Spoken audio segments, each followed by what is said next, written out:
안녕하십니까. 평생교육 프로그램 개발론 서동원입니다. 오늘 밖에 날씨가 오는데요. 인터넷에 날씨를 쳐보니까 마이크로소프트에서 실시간 날씨를 볼 수 있는 프로그램이 개발되었습니다. 그래서 보니까 이렇게 화면에 보시다시피 실시간 날씨 동향을 살펴볼 수가 있더라고요. 그래서 지금 현재 시간 10시 30분인데 10시 30분에 날씨 지도를 살펴볼 수 있고, 또 보시면 제가 위치한 지역이 나오죠. 보성이면 보성 지역을 딱 클릭을 하면 그 지역에 날씨 관련 뉴스가 딱 뜨게 됩니다. 기술이 계속 이렇게 발달되고 있다는 것이, 우리가 사는 사이가 뉴스가 왼쪽에 보시죠. 하동의 호의주보, 제주도 호의주보, 이 지역 근교에 있는 관련 뉴스가 딱 뜹니다. 긴급한 뉴스. 그 다음 시간으로 넘기면 다음 시간대 비가 어떻게 움직이는지, 비구름 움직이는 현상을 볼 수 있습니다. 녹색이 짙을수록 비가 많이 온다는 것을 의미합니다. 지금 앞으로 2시간 동안은 계속 비가 내린다고 나와 있습니다. 왼쪽에 써 있죠. 최소 2시간 동안 비가 계속 내릴 예정입니다. 우리 평생교육 프로그램을 개발하신 분들도 어떤 행사나 프로그램 진행할 때 날씨에 관련해서 상당히 뉴스를 많이 보게 되는데, 마이크로소프트에서 이렇게 실시간으로 비가 어떻게 이동할지 하는 지도를 만들어내서 상당히 도움이 될 거라 생각이 됩니다. 몇 시에, 만약에 저희가 1시에 무슨 프로그램을 해야 된다 그럼 1시에 지금 비구름이 약간 약해진 게 보이시죠? 이런 것이 알 수 있다는 것을 우리가 알 수 있습니다. 오늘 이 시간에는 성인 학습자를 대상으로 하는 진로교육 프로그램에 대해서 이야기를 나누고자 합니다. 날짜가 5월 10일로 되어 있죠. 오프라인 강의 때도 이 내용을 다뤄볼 예정입니다. 성인 학습자 대상의 진로교육의 현황과 과제에 대해서 살펴보도록 하겠습니다. 성인 학습자들, 우리 같은 성인 학습자들을 위한 진로교육은 평생교육의 중요한 영역입니다. 그만큼 성인들을 대상으로 하는 성인교육 프로그램이 많이 개발되고 또 개발되어져야 할 것입니다. 최근 평생 직장의 개념이 사라지고 생애 주기별 전직이 일반화되면서 성인들의 진로개발 지원에 대한 필요성이 더욱 커지고 있습니다. 우리나라 평생교육법에서도 추가가 됐다고 말씀드렸죠. 그 정도로 100세 시대에 들어서 성인 학습자들을 대상으로 한 교육 프로그램, 평생교육의 개발이 현재 과제가 되고 있고 현황이 되고 있다는 것을 말씀드리고 시작하겠습니다. 제가 이 PPT를 작성하면서 그림을 하나 넣으려고 했거든요. 진로교육에 대해서. 진로라고 인터넷에 쳤더니 이런 그림이 딱 떴습니다. 진로 하면 일반적으로 진로라는 술이 뜨더라고요. 근데 우리가 말하는 그 진로는 이런 술은 아니죠. 근데 이 진로라는 것은 사실 제가 진로교육 연수를 오래전에 서울에 있는 그 서울호텔에서 일주일 정도 그 교육부에서 진행하는 진로교육 연수를 다녀왔습니다.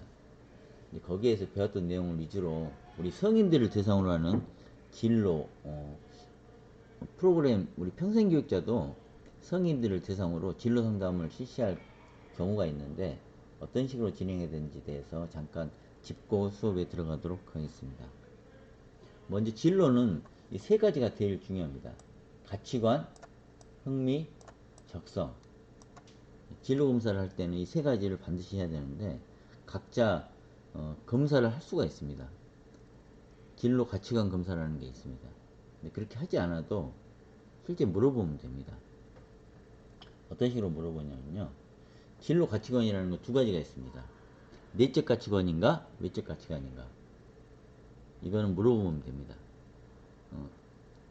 교육자들한테 만약 본인이 진짜 돈을 벌고 싶고 성공하고 싶다 그러면 오른쪽 손을 들으라고 합니다. 아니고 안정적인 직업을 갖고 그냥 안전하게 살고 싶다 그러면 왼손을 들면 됩니다. 오른손을 든 성공하고 싶고 명예를 얻고 싶고 이런 사람은 외적 가치관이 높다 이렇게 평가할 수 있습니다. 그리고 안정적으로 살고 싶다 이런 사람은 내적 가치관이 높다 이렇게 평가할 수 있습니다. 이렇게 간단한 질문만으로 가치관을 구분할 수 있는 것입니다. 일반적으로 중학교 2학년 이하, 그러니까 중학교 1학년이나 초등학생 대상으로 이런 가치관 검사를 하게 되면 바뀔 수가 있습니다. 하지만 성인 대상자로 했을 때는 이 가치관이 쉽게 바뀌지가 않습니다.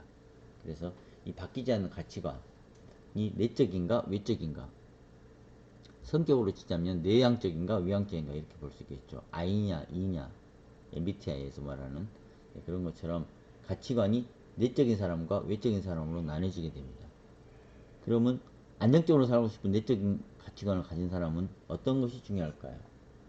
이 세 가지 중에서 나머지 두 가지, 흥미, 적성 중에서 어떤 것이 더 중요한 가치관이 될까요? 내적 가치관이 높은 사람은 이 흥미가 더 중요합니다. 흥미. 어떤 결정을 할 때 흥미에 맞는지 먼저 고려해야 된다는 것입니다. 진로를 선택할 때 이 흥미가 더 중요하다는 이야기입니다. 흥미란 무엇인가? 흥미는 내가 좋아하는 것입니다. 근데 사실 사람들이 내가 진짜 무엇을 좋아하는지 모를 수가 있거든요. 그럴 때는 진짜 이걸 내가 좋아하는지 살펴볼 때 이렇게 하면 됩니다. 만약에 내가 아이를 돌봤다 그랬더니 보호자가 나한테 한 시간에 뭐 2만 원을 사례로 줬습니다. 그랬는데 얘 보는 게 재밌는 거예요. 그 다음날도 얘를 봐달라고 요청을 했는데 전에는 그 전날은 2만 원을 줬는데 오늘은 돈을 못 주겠다는 거예요. 근데 내가 얘를 보는 게 재밌습니다. 즐겁고 내가 좋아하는 행동이다. 그러면 이게 진짜 좋아하는 것입니다. 다시 설명드리겠습니다. 내가 좋아하는지 아닌지 잘 모르겠다 이럴 때는 딱 한 가지만 생각하시면 됩니다.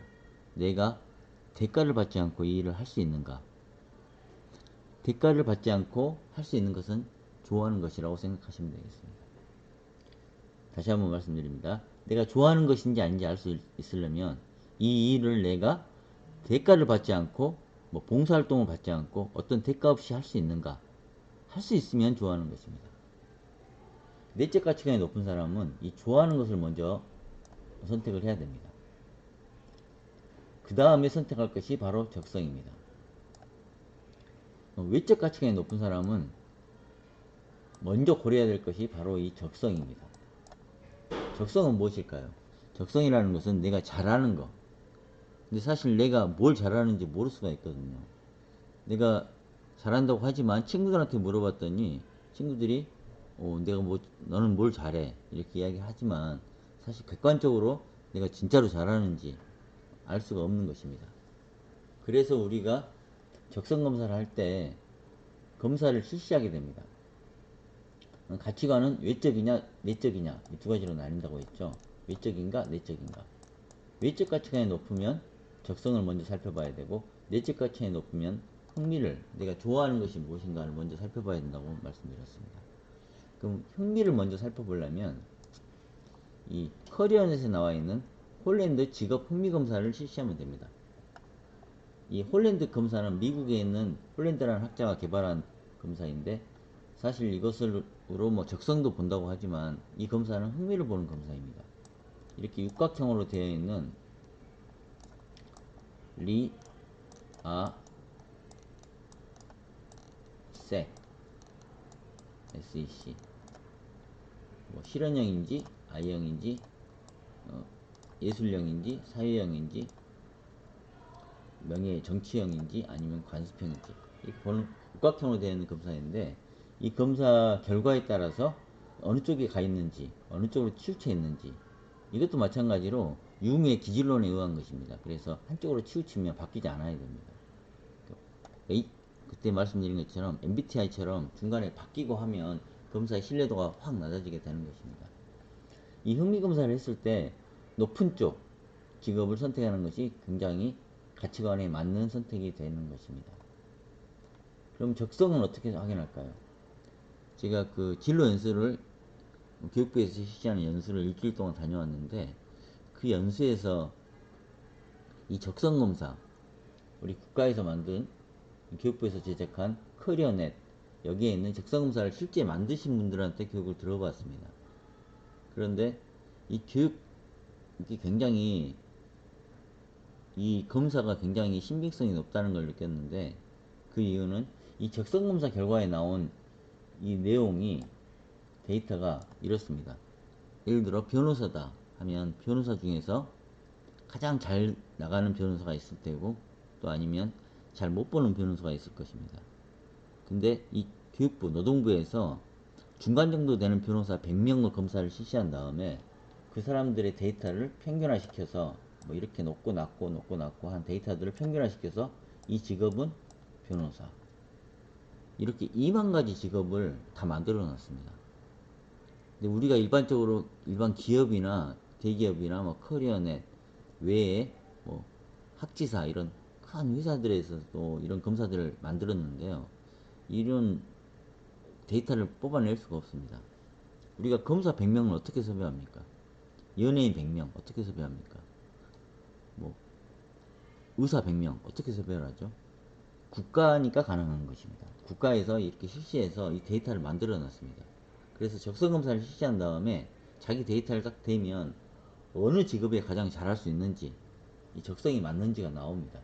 그래서 이 커리어넷이라는 곳에 들어가면 흥미검사와 홀랜드 흥미검사와 직업 적성검사를 할 수 있습니다. 이 검사하는데 한 45분, 빠르게 하면 30분이면 실시할 수 있습니다. 이 검사를 실시하시고 그 결과에 따라서 자기 직업을 선택하는 것이 맞다, 이렇게 말씀드릴 수 있겠습니다.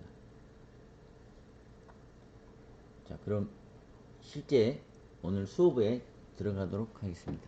오늘 수업할 내용이 이 성인 진로 교육에 대한 프로그램, 그다음 성인 진로 교육을 우리가 앞으로 만들고 제작하고 개발해야 되는데, 이런 성인 프로그램 교육의 개념과 법적 근거는 어디에 있는지, 그 다음에 이 성인 학습자들의 특성은 어떤 것이 있는지, 진로 교육의 수요는 어떠한지, 그 다음에 성인 진로 교육 프로그램의 현황은 어떤지, 이런 교육을 했을 때 효과와 학습 경험은 어떤지, 앞으로의 과제와 발전 방향은 어떤지에 대해서 이야기를 나눠보도록 하겠습니다. 먼저 성인 진로 교육의 개념과 법적인 근거입니다. 성인 진로 교육은 정의를 내리자면 성인이 자신에게 적합한 직업을 찾고 진로를 인식하고 탐색을 준비하고 결정하고 관리할 수 있도록 지원하는 활동을 성인 진로 교육, 이렇게 이야기할 수 있겠습니다. 활동 내용으로는 진로 수업, 진로 심리 검사, 아까 커리어넷 검사도 포함되는 것입니다. 진로 상담, 진로 정보, 진로 체험, 취업 지원. 이 진로 상담이 나오니까요. 제가 학생들 진로 상담을 많이 하는데, 학생들이 진로 상담을 올 때 먼저 A4 용지에다가 본인이 고려한 학교를 다 적어보라고 합니다.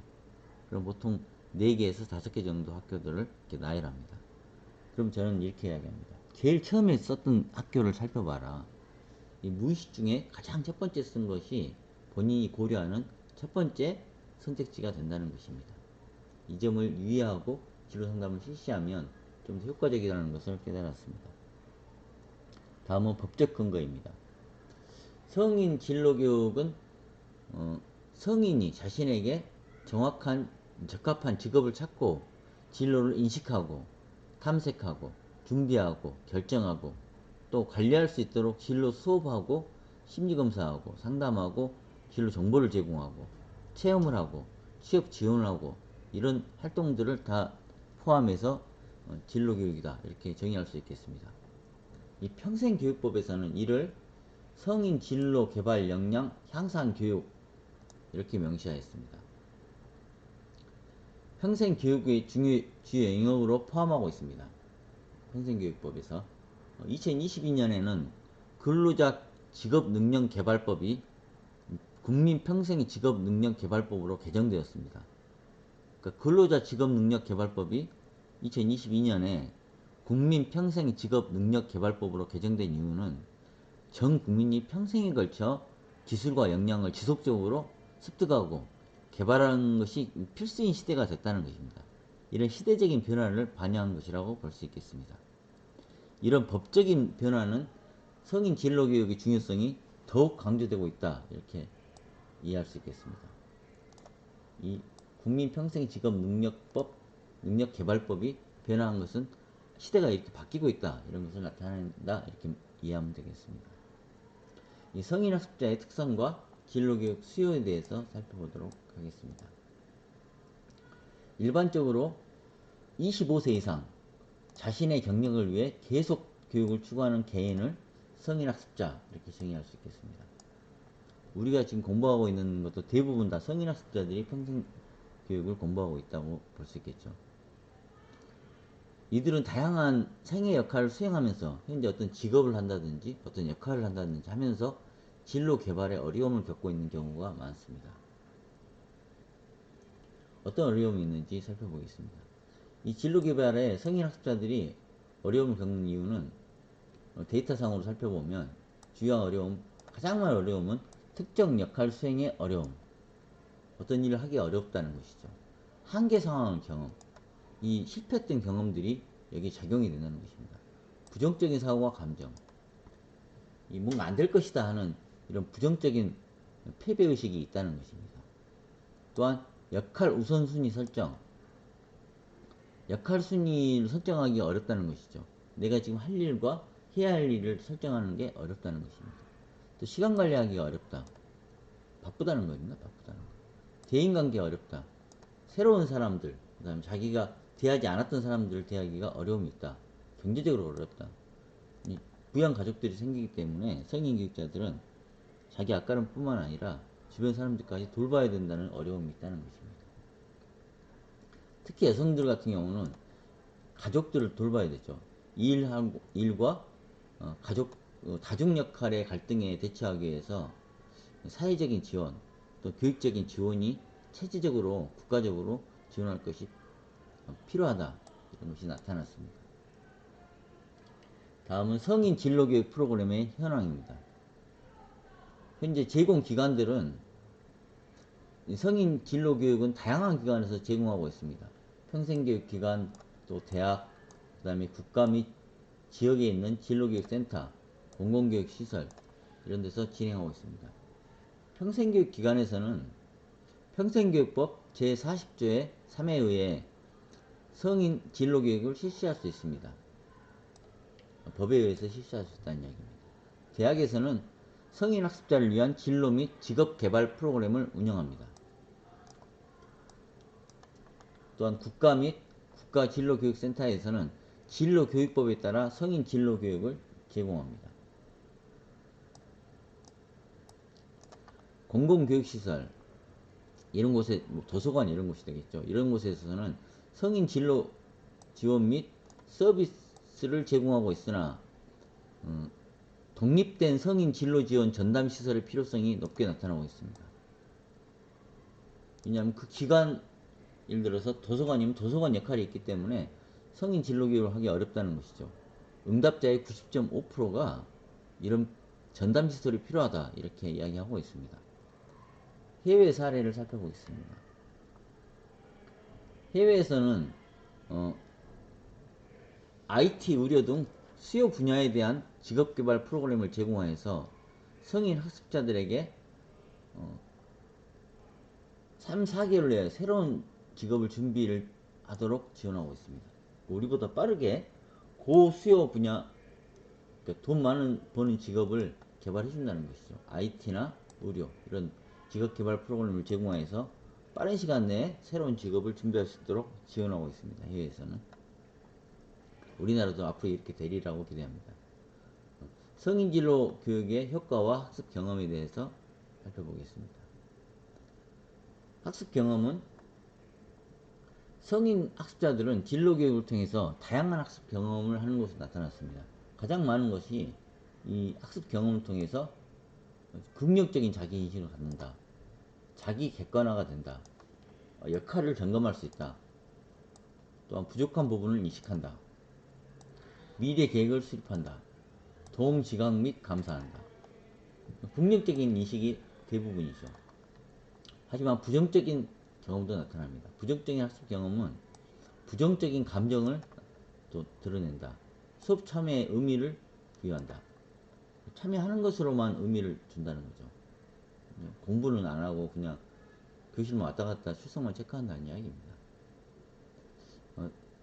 이런 활동 외에도 특히 생애 진로 무지개 활동, 진로 무지개라는 활동이 있거든요. 각 시기마다 어떤 활동을 했는지 이런 활동을 해보면 진로교육 프로그램 중에 생애 진로 무지개 활동들은 이 성인 학습자들에게 자신이 그 시대에 그 나이 때 뭘 했는지 앞으로 뭘 할 것인지 이런 반성과 성찰의 기회를 제공하고 있으며 자신의 삶을 보다 객관적으로 바라보고 미래를 앞으로 살아야 된가 하는 것에 도움을 주는 것으로 나타났습니다.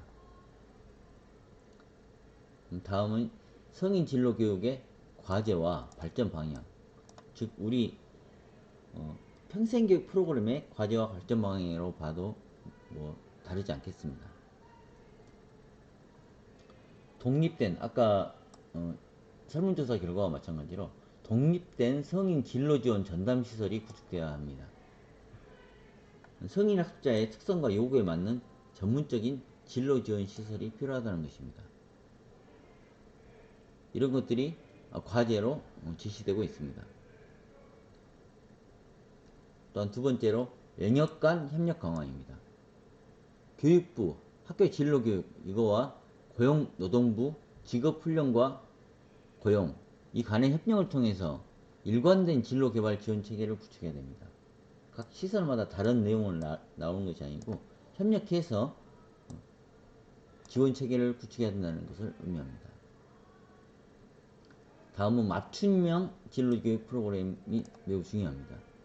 성인 학습자들은 다양한 경험을 갖고 있기 때문에 보다 종합적인 진로 상담, 그 다음에 장학금도 안내해야 됩니다. 또한 교육과 직장 경험을 살려서 결합할 수 있는 옵션을 원하고 있습니다. 이러한 요구에 맞춰서 맞춤형으로 진로교육을 개발할 프로그램이 개발되어야 된다. 이런 것이 지금 현재 나타나고 있는 상황입니다. 다양한 방법의 진로교육을 제공해야 된다고 했는데 이것은 성인 학습자의 다양한 상황과 요구를 고려한 유연한 진로교육 프로그램이 필요하다는 것을 의미합니다. 이 유연성이 여기서 나오죠. 유연한 진로교육 프로그램. 시간이 안 맞으면 시간을 맞출 수 있는 프로그램. 또한 상황이 안 맞으면 상황에 맞는 프로그램. 그 성인 학습자의 그 상황과 요구를 고려해서 유연하게 프로그램을 개발해야 된다. 이런 것을 말씀하고 있습니다. 특별히 여성 학습자들은 일과 가정에서 다중 역할을 해야 된다는 이런 갈등이 있습니다. 이것을 해소하기 위해서 지원할 수 있는 체계가 필요합니다. 본인이 스스로 하기에는 어렵다는 것이죠. 맡은 일이 많기 때문에. 성인 진로교육은 단순한 직업 변경 지원을 넘어서 자아 실현과 삶의 질 향상을 위해서 전략적으로 접근해야 됩니다. 이 전략적 접근은 방금 말씀드린 것처럼 여성 학습자의 경우 이런 직업을 바꾸는 것 지원을 넘어서 자아 실현과 삶의 질을 향상을 위한 전략적으로 접근하는 것은 개인의 경험, 기술, 열정을 새롭게 조명하고 재구성하는 이런 과정을 통해서 이 여성 성인 학습자들의 인생과 새로운 장을 열 수 있도록 지원하는 것이기 때문에 매우 중요하다고 할 수 있겠습니다. 그러니까 갖고 있는 경험과 기술, 열정을 새롭게 조명하고 재구성하는 과정을 지원하는 것입니다. 이처럼 성인 학습자 대상의 진로교육은 전략적으로 접근할 필요가 있습니다. 그 결과 자아 실현과 삶의 질을 향상시키고자 하는 목적에 도달할 수 있기 때문입니다. 이렇게 경험과 기술을 새롭게 조명하고 재조명하는 이런 프로그램 개발하는 것은 앞으로 미래 사회, 지금 현재 살고 있는 100세 시대 이 사회의 자연스러운 흐름이라고 할 수 있겠습니다. 오늘은 이처럼 성인 학습자에 관련해서 성인교육 프로그램을 알아봤습니다. 장시간 수업에 참여해 주셔서 감사합니다. 오프라인에서도 이야기를 토론해 보도록 하겠습니다. 감사합니다.